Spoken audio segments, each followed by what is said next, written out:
conhecida, muito ministrada. E qual que é o cerne desta passagem? Nós vemos que tem algumas intenções aqui. Um pessoal que era contra o ministério de Jesus, que não aceitava. E a gente vê nos evangelhos que eles sempre estavam procurando ocasião para acusá-lo, para pegar Jesus em alguma falha. E vai chegar lá na frente, eles vão ver que não tem jeito de pegar ele em alguma falha, então eles vão procurar matá-lo. Mas eu queria ministrar sobre esta mulher, a condição dela e o que representa a mulher na Bíblia. A Bíblia diz que a figura da mulher, ela representa a igreja do Senhor. Em outra passagem, o texto vai dizer que os maridos, eles devem respeitar as vossas mulheres, as suas esposas, assim como Cristo amou a igreja. Então a gente já entende que tem uma correlação entre o casamento e a igreja com Jesus. Em outras passagens, Jesus ele vai ser classificado como um noivo que aguarda a sua noiva que está sendo preparada. Mas aqui, nesse texto, para a gente meditar nessa noite, qual que é a condição aqui dessa mulher? O texto diz que ela foi pega em adultério. Algumas versões diz que ela foi pega em flagrante. E a raiz dessa palavra adultério diz que a pessoa está na prática. Então nós entendemos que não é a primeira vez que isso está acontecendo na vida dela. E esta mulher, ela está trazendo uma marca difícil de apagar dentro de uma sociedade como esta aqui, dentro da cultura judaica. Ela manchou a sua reputação, ela perde o respeito por si mesma quando ela pratica isso. Ela perde o respeito pelo marido, e ela perde o respeito pela família, mas ela também perde o respeito pela sociedade. Os parentes vão sentir vergonha. Olha, fulana, a Bíblia não dá um nome para ela, mas olha o que aconteceu com ela. Então agora é motivo de vergonha. Mas o que está acontecendo com ela? Ela está quebrando alguns princípios. Ela está violando algumas leis. Mas, principalmente, ela está pecando contra Deus. Êxodo 20:14, entre outras advertências que Deus faz, ele diz: não adulterarás. É uma proibição divina. E essa decisão dessa mulher trouxe vergonha pública, porque ela quebra princípios. E eu costumo ensinar nessa igreja que quando alguém quebra um princípio bíblico, esse princípio lá na frente vai te quebrar. A Bíblia diz sobre verdade. E se eu minto, eu estou quebrando esse princípio. E essa mentira que eu pronunciei, ela vai trazer uma consequência para mim. Mas vai trazer também consequências para quem estiver do meu lado. Nós vemos casos de pessoas que se envolvem em atitudes erradas e a família acaba pagando. Ah, vou lá matar aquele cara, porque ele atravessou o caminho. E chegando lá, tem a esposa, tem os filhos, e aí eles cometem aquela chacina. A decisão dessa mulher, ela está aqui, no meio de uma multidão.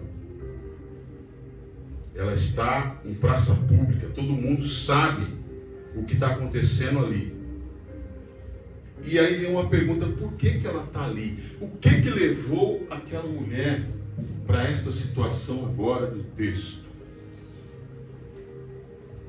Naquele momento, aquele local estava sendo um lugar de ensino. Jesus está presente, está ensinando, está doutrinando o povo. Então é um momento de iluminação. Mas agora eles trouxeram essa mulher e trouxeram essa situação, e agora ali se monta um tribunal. Por que aquela mulher está ali? Pense comigo. O casamento, ele é um voto de compromisso, de fidelidade. O casamento, ele tem o símbolo da aliança. E agora aquela mulher está ali, porque ela quebra a aliança. O compromisso que ela fez no altar, diante da família dela, diante do homem que vai caminhar com ela. E eu quero conjecturar aqui que ela tem um marido, e será que ele está aqui presente no meio dessa multidão, que está com pedras na mão, já pronto para acabar com a vida dela e aplicar a sentença? E eu pergunto também se ela tem filhos. O texto não fala, mas se é uma mulher que se casou, normalmente vai ter filhos. E se eles estivessem ali também, qual seria o posicionamento deles? Como é que estaria o coração deles? Olha, minha mãe está ali, e ela vai daqui a alguns minutos ser apedrejada até a morte. Pense comigo. Aliança quebrada. E a quebra dessa aliança, desse voto, quando o homem está diante da mulher, diante lá de quem está fazendo o casamento, diante da sociedade, diante de Deus, não é? Aí faz uma pergunta: você promete estar com ele até que a morte o separe? Sim. Você promete estar com ele na alegria? Opa, estamos juntos. E na tristeza? Também. E nos momentos difíceis? Também. Você promete ser fiel a essa aliança? Sim. E ali coloca o anel no dedo. Quem lembra desse momento? Mas quando eu me casei, eu tinha quantos anos? 36 anos, né? Conheci a minha esposa. Tá tudo nervosão. Aí vem o motorista trazendo a noiva. Aí quem sai de lá, dentro do carro? O Adilson. A testemunha. Calma aí que eu já trouxe. Fica calma aí. O jeitão dele, né? Eu lá tudo nervosão, suando frio. E aí a maior alegria foi ver o Adilson, né? Porque eu falei, se o Adilson está aí, então ele está trazendo ela. Aí a próxima alegria desponta aquela morena assim, toda de branco. Eu ali, né? Tudo sério, né? Pastor Marcos, sério. Mas estava ali no meu coração: o Senhor é fiel. O Senhor é Deus que responde oração. Então, bora, né? Gostoso. Então esse foi um momento de alegria. E a gente precisa lembrar disso, dos momentos de alegria. Porque viver junto não é fácil. Não foi fácil. Mas no decorrer, né? Olha, tem um irmão aqui. Rapaz, você não sabe como é que foi. Porque tem casamentos para ser celebrado aqui na torre de oração. Aqui ainda não tivemos a oportunidade de celebrar um. Eu também, como pastor, nunca celebrei um casamento. Mas eu creio que tudo tem um tempo, né? E Deus vai nos dar essa honra, né? No nome de Jesus. Então, para a gente entender um pouco o que é esse relacionamento. Porque você vai pensando aí no seu banco, me ajuda a pregar aí, que o casamento é nós também nos relacionando com Deus. É um compromisso com Deus, é um voto. Senhor, eu quero caminhar com o Senhor.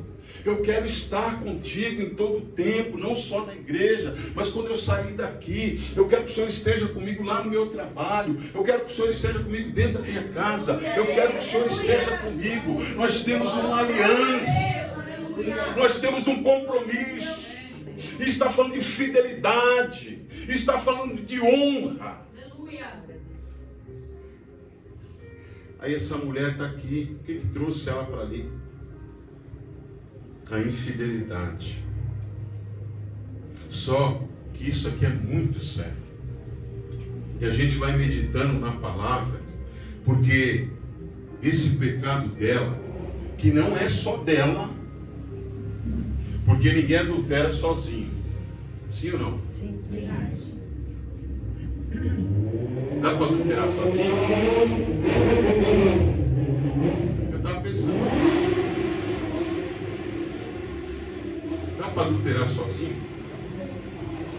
Sim ou não? Sim. Sim. Coração. Alguns estão atentos, hein? Porque esses mesmos caras aqui, esses escribas e fariseus, queria jogar isso em cima de Jesus da outra vez, dizendo: olha, a mulher adúltera e tal, infidelidade. Aí ele falou: se um homem, ele está sozinho, né? Se ele só olhar e no seu coração ele cobiçar, ele já adulterou com aquela mulher. Pega 100. No Antigo Testamento era mais difícil. No tempo da graça estreitou mais. Olha só a consequência para a vida terrena, para a nossa vida física, porque aqui a gente está falando do pecado de adultério, mas coloca no geral todo pecado vai trazer consequência para a nossa vida física e para a nossa vida espiritual. Pastor, onde está isso? Está na palavra de Deus. Provérbios 6:32. Ele está tratando do assunto adultério.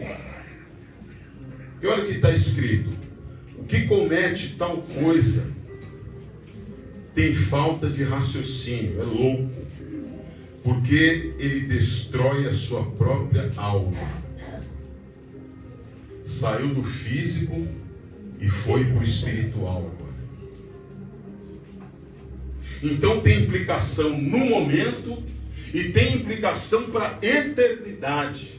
Por que a gente precisa entender esses detalhes da nossa vida?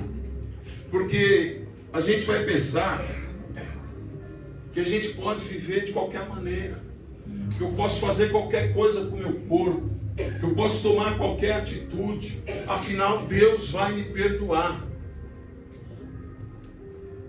e não vai ter consequência nenhuma. Não é assim.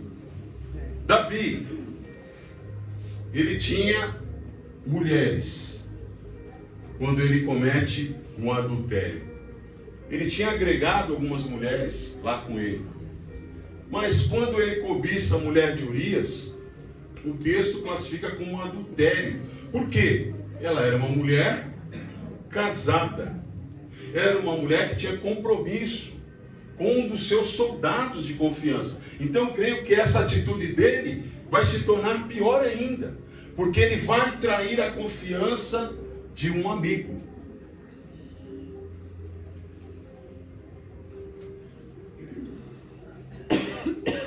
Ele vai pedir perdão, ele vai se jogar no chão, ele vai jejuar, vai ficar sem comer, mas Deus vai usar o profeta para falar: olha, Deus está perdoando o seu pecado, mas haverá consequências da sua ação. E o pecado vai entrar dentro da casa de Davi e vai ficar rondando lá por 40 anos e vai atingir a sua descendência. Um filho vai estrupar a irmã, o irmão vai matar esse irmão que estuprou, esse irmão vai cobiçar o trono, vai querer matar o pai. 40 anos o pecado ficou rondando dentro do palácio na vida de Davi. Pense antes de cometer tal ato. Não só de adultério, mas o menor dos pecados, eles terão consequências na nossa vida. Foi proposto algo para esta mulher aqui. Vamos focar bem na vida dela. O amante, talvez era um amigo, um vizinho, não sei. Talvez chamasse Ricardo. Ricardão. E ele se aproxima dali, daquela aliança. E a gente precisa vigiar. Porque na aliança, só tem um que pode entrar lá dentro. Só Deus. E tem assuntos que nem Deus entra. Nem Deus entra, Ele deixa o casal. Deixa o casal discernir. Tem dias que ela não vai querer. Está entendendo, homens? Tem dia que não vai dar pé. Nem vai dar mão. Não vai dar nada. Não vai ter conversa. Não vai adiantar você comprar o Doril ou Cibalena, que ela vai falar que está com dor de cabeça e vai ficar 3 dias com dor de cabeça. Ou dor de cabeça. Dor de cabeça que acaba com o casamento. Não é assim? Tem dia que você fala hoje, glória, hoje vai acontecer, mas não acontece. E assim também, irmãos, no relacionamento com Deus. Tem vezes você vai jejuar, tem vezes você vai orar, tem vezes você vai levantar um clamor, tem vezes você vai fazer campanha, e Deus não vai se manifestar. Sabe por quê? Porque não é do jeito que a gente quer, é do jeito que Deus quer. Mas tem uma palavra de Deus para nós. Glória a Deus. Quando a vontade de Deus vem sobre a nossa vida, você pode ter certeza, ela é boa, ela é perfeita, ela é agradável. Talvez naquele dia não aconteceu nada, mas no dia que acontecer, a tampa da chaleira vai voar, o negócio vai ferver e vai ser bom. Eita glória! Meu Deus, é hoje. Oh Espírito Santo, glória a Deus. Vai preparando. Oh Senhor, para nós descontrair aqui. Essa palavra aqui, ela tem um peso, mas é para a gente entender que o que Deus faz na vida de alguém é algo grandioso. Por isso que eu estou dando essa nuance aqui no começo, para a gente entender biblicamente o que é um relacionamento com Deus e o que acontece quando ele é quebrado. Quem está entendendo? Então, fizeram uma proposta para essa mulher: nós vamos se divertir, vai ser legal, teu marido já não é aquele cara, porque para ele se aproximar, pega assim, para o inimigo se aproximar, primeiro ele precisa denegrir. Seu marido aí é mesmo, né? Está meio barrigudinho, caindo já os cabelos, usa aqueles cuecão tudo largo, né?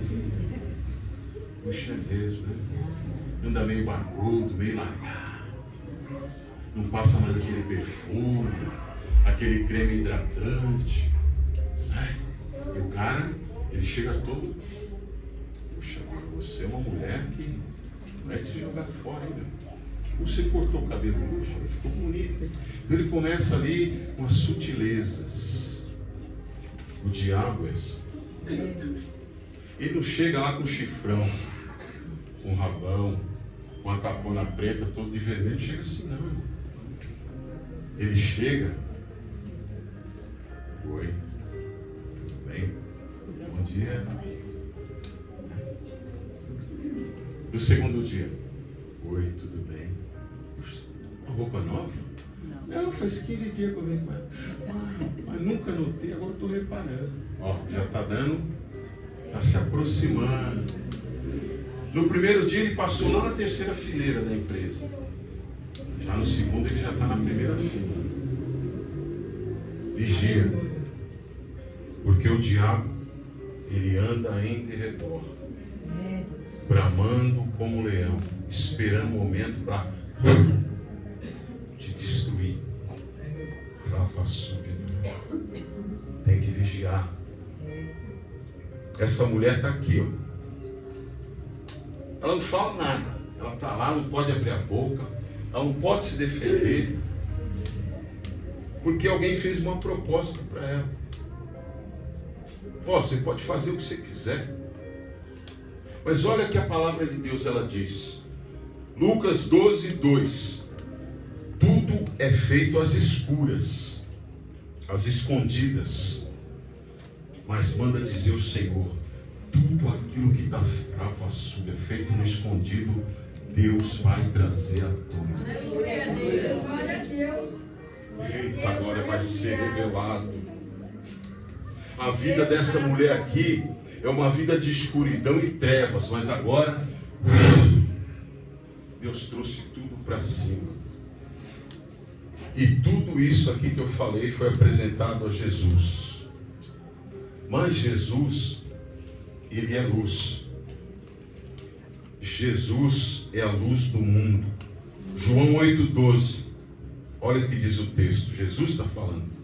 Quem me segue nunca andará em trevas. Quando alguém tem um encontro com Jesus, ele é iluminado. Glória a Deus. Só que quando a luz vem sobre a nossa vida, sabe o que acontece? A gente começa a ver algumas coisas. Porque Deus está mostrando, a luz está mostrando. Quando Deus me trouxe para o Evangelho, igreja, você vê naquele primeiro amor, tal, vem todo maluqueirão, né, Fábio? Tive andando assim, estava na igreja assim, sentar nesse banco aí, todo cheio de autoridade. E Deus vai quebrando a gente. E aí você começa a conviver com a igreja, e você começa a ver os erros. Ó, aquela irmã ali falando da outra. Olha o irmão falando do outro. E aí você fala, puxa vida, você está naquele primeiro amor. Você fala, mano, o que é isso? O que esse irmão está fazendo? O que essa irmã está fazendo? E aí você fica decepcionado. Aí eu fui para o joelho e fui orar naquele banco de madeira lá da Brasil para Cristo, no Jardim Guatemi, onde eu chorei muito. Aí depois Deus trouxe minha esposa para ela chorar comigo. E depois nós choramos junto. E aí eu falei, Senhor, por quê? Porque a igreja é um lugar maravilhoso. Ele falou, sabe por que é maravilhoso? Porque a minha presença está sobre a igreja. Mas gosto, aprenda uma coisa. O que você está vendo são pessoas. E pessoas falham. Eu falei, é mesmo, né, Jesus? As pessoas falham, as pessoas erram e tal. Ele falou, é. Aí o Espírito Santo falou, e você também é pessoa. Eu falei, eu? Não é você. Você também erra. Você também peca. Você não é diferente deles. E eles não são diferentes de você. E eu ajunto tudo isso num lugar só. E vou trabalhando pela palavra. E vou ministrando, e vou tratando, e vou limpando, e vou purificando, e vou levantando, e vou tirando da lama, e vou limpando e colocando vestes novas.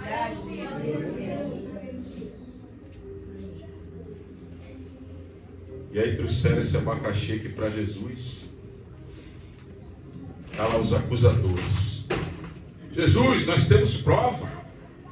Nós pegamos ela na cama. Um cara que não era o marido dela. E aí eles aplicam a lei. Tinha uma lei, a lei de Moisés. Falou, tem que ser apedrejada. Ela tem que ser morta. Para servir de exemplo. Só que eles estão usando Levíticos 20. E aí, quando a gente lê Levíticos 20, eu entendo que Jesus podia desfazer aquele tribunal naquela hora, se ele quisesse. Porque está lá a multidão, está a mulher. Foi pego em flagrante? Tem testemunha? Tem. Levíticos 20 fala: o adúltero e a adúltera vão ser apedrejados. E cadê o homem? Ele não está aqui, né? Ele não está nesta cena. Talvez na hora lá ele saiu, pulou a janela, saiu correndo de cueca lá. Mas ele não está presente. Então, se Jesus quisesse desfazer aquele tribunal usando só a lei, ele podia. Falou: pode parar aí, pode parar. Cadê o homem? Você faz só isso. Porque lá na lei de Moisés é assim: tem que ser o homem e a mulher, os dois. Acabava. Mas ele não fez isso. Olha o que diz Hebreus 13:4. Palavra de Deus sobre o casamento. O casamento deve ser honrado por todos. O leito conjugal deve ser conservado puro, pois Deus julgará os imorais e os adúlteros. Então, quem comete esse pecado vai cair no tribunal de Deus. Ai, meu Deus. Aí dói. Porque a gente pode escapar do tribunal do homem, mas do tribunal de Deus ninguém escapa.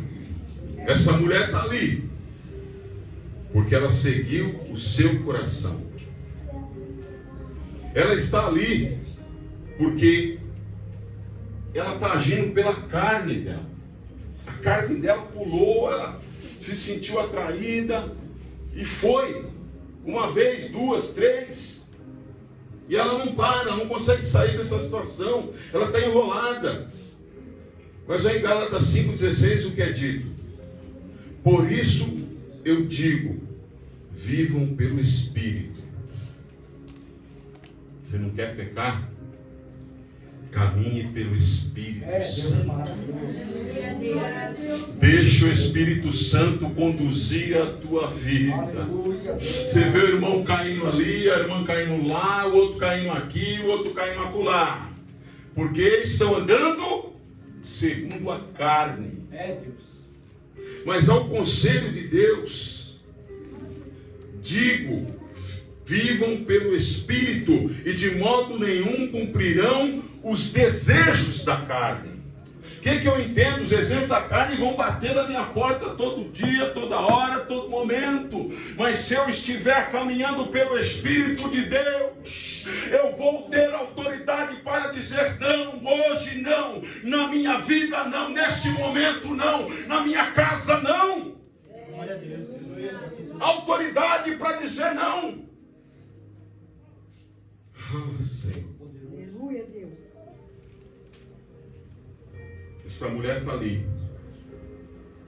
nesse tribunal, pensando: hoje não vai ter jeito.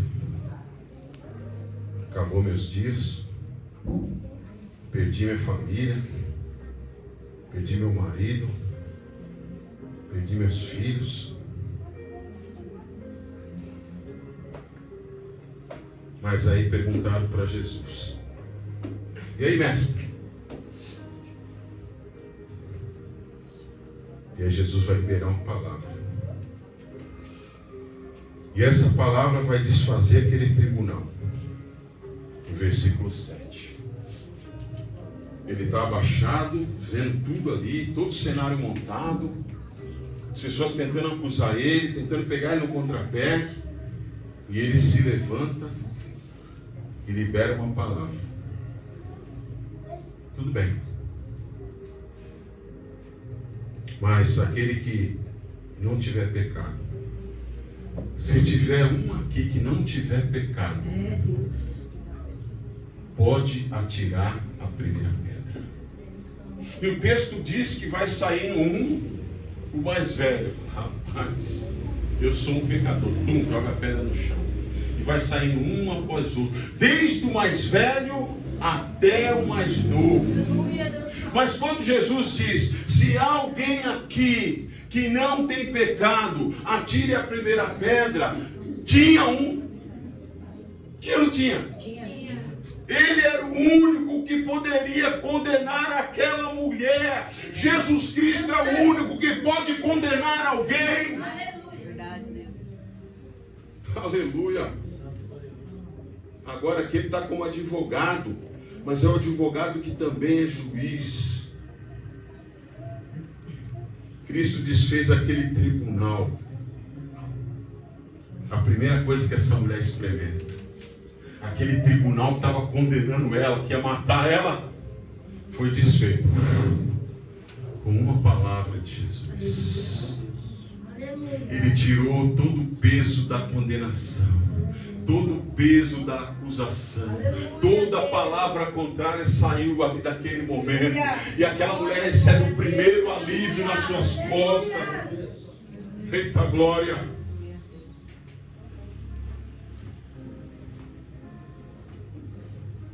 Romanos 8:1.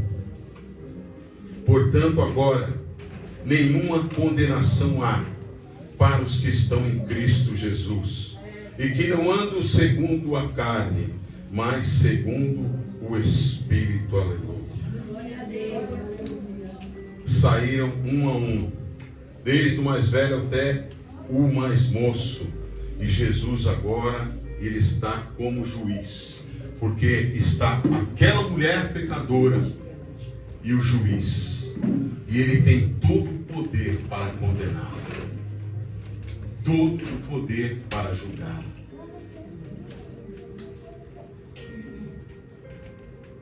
Ela e Jesus. E ela não sabe o que diz. Fala: esse homem tem uma autoridade tão grande, que ele desfez o tribunal, todo mundo foi embora. Ela olhou para trás, não tinha mais ninguém, as pedras estavam tudo lá no chão. Ela sente um alívio, mas ela está preocupada. Ele fala: ele é o juiz, será que ele vai me condenar?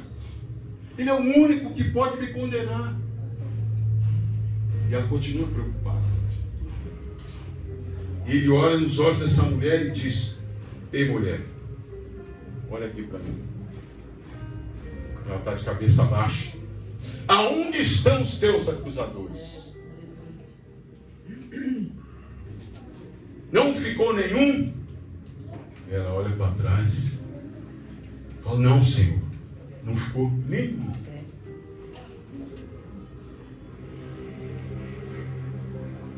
E ele disse para ela: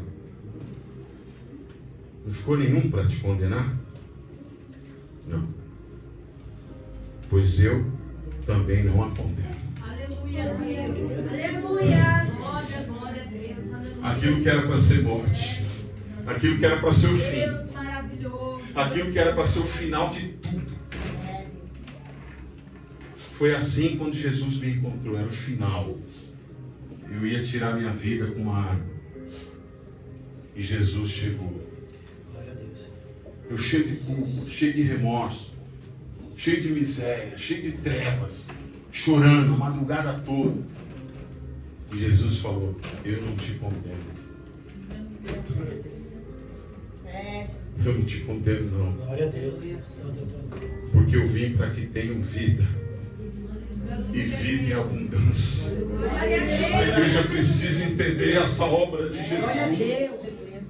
Você ia morrer nos seus delitos e pecados nessa vida, e depois ia para o tribunal de Cristo para ser condenado longe de Deus eternamente. E Jesus vem e te dá vida. Glória a Deus. E tem gente falando que a igreja é um fardo. Não, a igreja não é um fardo, a igreja ela é a noiva, separada, ornada, preparada para viver com Jesus Cristo na eternidade, livre do inferno, livre do lago de fogo. Quem entende nisso, o que é ser a noiva, o que é ser igreja? Eu não entendo, irmãos, alguém estar na igreja de cabeça baixa e não ver a hora do culto acabar. Não, eu trabalhei o dia inteiro e não vi a hora de estar aqui na presença dele, recebendo a tua palavra. Aleluia! Eita glória! Oh, glória a Deus! Glória ao teu nome, Pai. Traz entendimento, Senhor. Essa mulher está diante de Jesus. Eu estou terminando a palavra. Uma palavra textual. Mas é para trazer reflexão. Quem está entendendo a obra de Cristo na vida de alguém? Pastor, você falou que o tema é não desperdice as oportunidades. É verdade. Vocês viram a oportunidade que ela teve lá atrás de ter uma família, de poder casar, de realizar um sonho, de ter filhos, de ter uma casa, de poder dispensar o amor, de poder viver em comunhão, de poder viver em fidelidade. Ela teve tudo isso lá no casamento dela e ela desperdiçou. E tem gente desperdiçando, porque adultério quer dizer trair. Então, quando eu viro as costas para Deus, eu estou traindo. Lembra lá no Antigo Testamento? Deus vinha, faz aliança com Abraão. Aí o Abraão se torna uma grande nação, ele cumpre a promessa. Aí chega lá o povo, quebra a aliança. Aí vem, levanta reis, eles quebram a aliança. E levanta sacerdotes, eles quebram a aliança. E levanta profeta, eles quebram a aliança. E Deus, nessa noite, propondo um relacionamento. Glória a Deus. Glória a Deus. Um relacionamento. Um relacionamento. Aleluia, Deus Santo e Não Poderoso. pode um círculo tão pequenininho desse representar tanta coisa.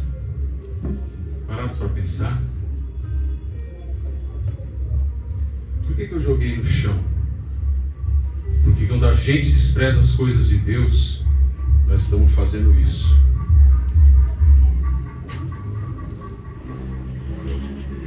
Ó Deus, não quero compromisso contigo não. Eu até entro dentro da igreja para receber uma bênção, mas não passa disso. Eu posso até ficar uma noite com você, Jesus, mas eu não quero casamento. Aí Jesus vem.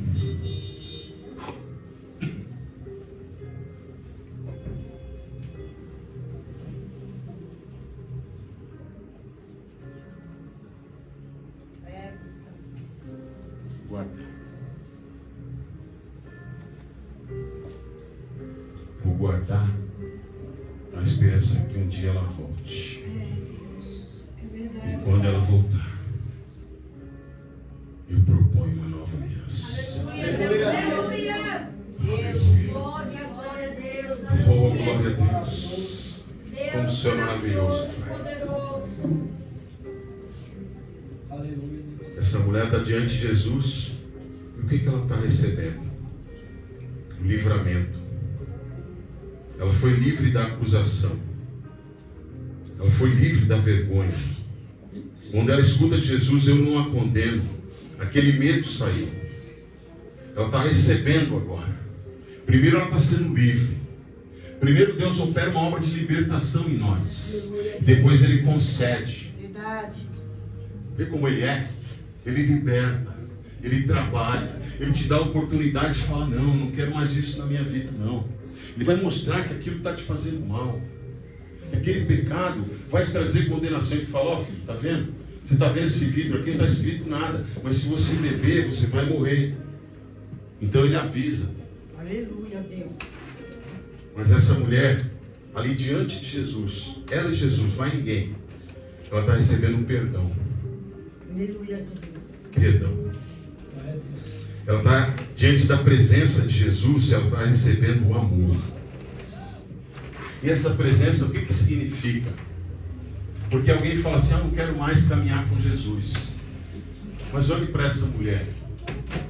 está olhando para ele assim e fala: puxa, desde o início desse tribunal, Jesus não saiu, não arredou o pé, ele permaneceu comigo até o final. Eita, que companhia maravilhosa! Ele nunca vai te abandonar. O teu marido vai te abandonar, a tua esposa te abandona, o teu filho vai virar as costas para você, mas Jesus não, ele permanecerá até o final. Aleluia! Ele disse para os discípulos: eu estou indo para o meu Pai. Os discípulos ficaram preocupados. Ele falou: ei, não esquenta a cabeça não, eis que estou convosco até a consumação dos séculos, todos os dias. Aleluia! Todos os dias. Aleluia, Jesus. Ele não abandonou. Eu creio, papai. E agora, ele está dizendo para ela assim: eu não condeno você. Ela sentiu aquele alívio. Puxa vida, ele mudou aqui a sentença. Tudo que estava contra mim.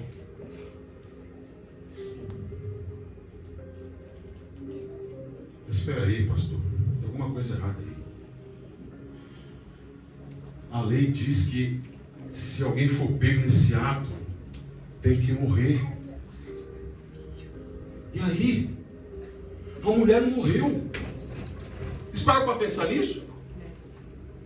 Será que Jesus está quebrando a lei, Adilson? Hein, William? Hein, igreja? Ele está quebrando a lei? Não. Por que não? Porque ele vai tomar o lugar dela. Falou: filha, sabe que eu tenho autoridade? Porque era para você estar morta hoje. Mas eu vou ser pendurado lá na cruz, lá. Eu vou tomar o teu lugar, vou morrer no teu lugar. Então você entenda isso, eu estou te dando vida. Eu estou te dando vida. Eu estou te dando vida. Eu estou te dando vida. Entenda isso. Não é morte, não, é vida. É vida de Deus. É tempo com Deus. É persistência com Deus. É fidelidade com Deus. Isso é vida. Isso é vida. Sim, meu Deus. Aleluia, Jesus. Então, Jesus está concedendo para ela mais uma oportunidade. Obrigado, meu Deus. Aleluia. Glória a Deus. Filhinha, vai. Aleluia, Jesus. A última frase que ela vai ouvir de Jesus ali: filha, escuta aqui. Igreja, escuta. Vai. O que Cristo está falando? Ele é a maior expressão de amor. E sabe qual que é a maior expressão de amor? Não é eu acorrentar minha esposa e falar: ó, seguinte, tu sente aí, fica aí, porque eu lhe amo demais. Eu não lhe divido com ninguém. Está entendendo? O verdadeiro amor. O verdadeiro amor. Sabe como que é? Brigou e tal. Ah, eu vou embora. Tchau. Quê? Vai. Mas você não me ama, você vai me deixar. Vai. Tchau, filhinho. O verdadeiro amor, ele libera. O verdadeiro amor, ele libera. O verdadeiro amor, ele dá folga. O verdadeiro amor, ele tudo suporta. O verdadeiro amor, ele não prende. Ele traz liberdade. Glória a Deus. Vai, filha. Só que aí, ela está saindo. Oh, glória. Puxa vida, hein? Puxa, eu ia morrer. Meti o pé na jaca. Fiz tudo errado. Mas Cristo me deu uma nova vida. E ela está saindo. Aí eles: ei, só mais uma coisinha. Não peques mais. Glória a Deus, aleluia. Tem gente que quer o vai, mas não quer o não peques mais. Mas o não peques mais está aqui. Como que eu cumpro essa segunda parte? através do poder de Jesus. Porque ela vai encontrar outros Ricardos lá no meio do caminho. Vai vir um lá. Vai vir outro lá. O Espírito Santo vai se desviando. Sai, Satanás, sai daí, sai daí. Vai vir Ricardo, vai vir Ricardo também. Aleluia, Deus. Sai, que a aliança nos preserva no caminho. Aleluia. Glórias a Deus. Mas o sangue de Jesus, ele também é uma aliança. Está aqui, ó. Vocês vão participar dessa mesa. Até aqui o Senhor me deu essa palavra. Quem recebe ela no coração? Aleluia, Deus. Jesus, ele não só livrou ela da condenação, liberou o perdão, deu uma nova vida para ela, uma nova chance, mas também ele acrescentou algo na vida dela. A presença dele. Porque se vai e não peques mais, é caminhar com ele. É estar do lado dele. É viver com ele. Viver sem Jesus é viver perdendo tempo. Amém, igreja? Amém. Essa palavra que o Senhor me deu, se você recebeu no coração, que você dá uma salva de palmas para Jesus.